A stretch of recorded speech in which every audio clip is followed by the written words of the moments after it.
And Hezbollah, and a senior fellow at the Foundation for Defense of Democracies. He joins us live now from Washington. David, good to see you again. Just talk to us a bit more about the psychological impact of this. I mean, we had obviously a handful of people that lost their lives in this attack. We've got 3,000 people wounded in this coordinated attack, including in several cities across Lebanon. Talk to us a bit more about the psychological impact on Hezbollah. Thank you again for having me on. I mean, there is a tremendous psychological impact that's going to be had on Hezbollah. This comes a short period after the assassination of Hezbollah's commander-in-chief, Fuad Shukr, a month and a half ago, which also required deep penetration by the Israeli intelligence apparatus of Hezbollah's organizational structure. Shukr was lured to his death by a cell phone call, as far as we can know, that happened minutes before his death. And a precise airstrike was able to take him out afterwards. There's also been, over the course of the past 11 months, a spate of assassinations against top Radwan force commanders. This is Hezbollah's elite commando force. And this has occurred in real time. These guys will be driving or riding on motorbikes in South Lebanon. The Israelis will be able to find them, identify them. These guys are anonymous up until that point, and take them out in real time.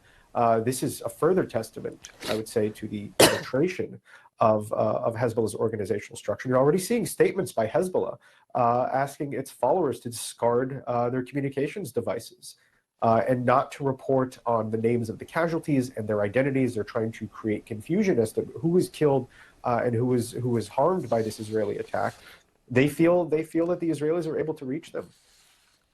David, what do we make, again, of the timing of this attack today? It follows earlier this morning the Shin Bet announcing that it had foiled what they described as an attempted attack by Hezbollah against a former Israeli security official. We had the Israeli War Cabinet convene yesterday and acknowledge that they would now also prioritize the north and the concerns there about tens of thousands of residents still not being able to return home. We should note that's the same position among tens of thousands of Lebanese in the south at the border.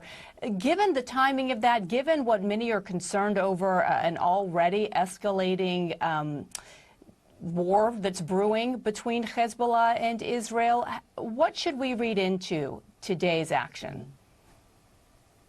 I mean, I think it's hard to predict such things, but I think you hit the timeline on the head.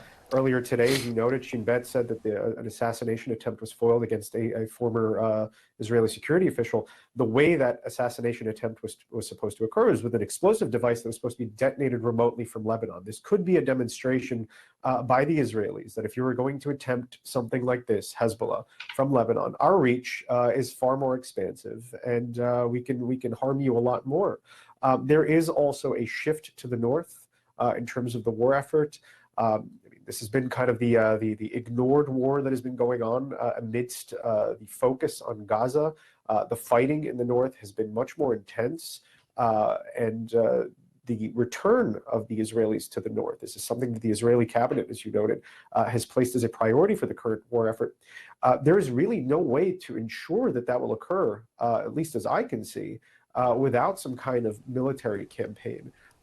That would distance Hezbollah from the north. The diplomatic efforts that are on the table are simply insufficient to guarantee that Hezbollah will not return to the border. And once that happens, imagine a situation where Hezbollah operatives return to the border, Israeli civilians return to northern Israel, and then something as simple as Hezbollah operatives shining laser pointers into the homes of Israelis in a town like Metula is going to take on a much more ominous tone than it did prior to October 7th, in light of October 7th, and in light of the threats that Hezbollah itself has made against Israeli civilians to conduct its own October 7th style attack. So I think the Israeli cabinet is taking into consideration that increasingly fewer peaceful options to achieve a satisfactory resolution are available. And so in terms of the Israeli sort of strategy here, one of our correspondents brought up a really good point, and that is, the question is, were these attacks a standalone attack or a prelude to something greater, as in taking out the communication system for Hezbollah? Could that be the beginning of a much wider attack against the group? It very well could be. Disrupting a group's communications or any military organization's communications is critical to a war effort. It could also be an attempt to get Hezbollah to overreact. Right now, there is, it's not just the kinetic impact on the organization. There is a humiliation that is attached to this. The fact that Hezbollah's operatives, Hezbollah presents itself as this invulnerable, strong, mighty resistance organization that is capable of either deterring or defeating Israel at any point in time. And the fact that the Israelis can not just kill their top military commander, but a short time afterwards, target so many, it seems hundreds of their operatives all at once, demonstrates the vulnerability of this organization. And so they're going to have to do something to demonstrate to their base that they are not vulnerable. Otherwise, they're going to risk the utility with which they present themselves to their base being harmed.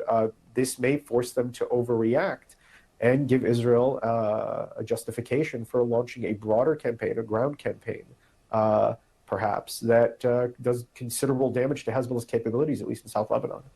Yeah, and we're out of time, but one name we should note that hasn't been mentioned yet as we're talking about increased escalation is that of Iran. Because remember, we were still anticipating some sort of response, possibly from Iran, following the assassination of Ismail Haniyeh a few months ago. One of the reasons why the U.S. has still so many assets in the region, as well as U.S. officials traveling there frequently. David Daoud, thank you so much. Good to see you again.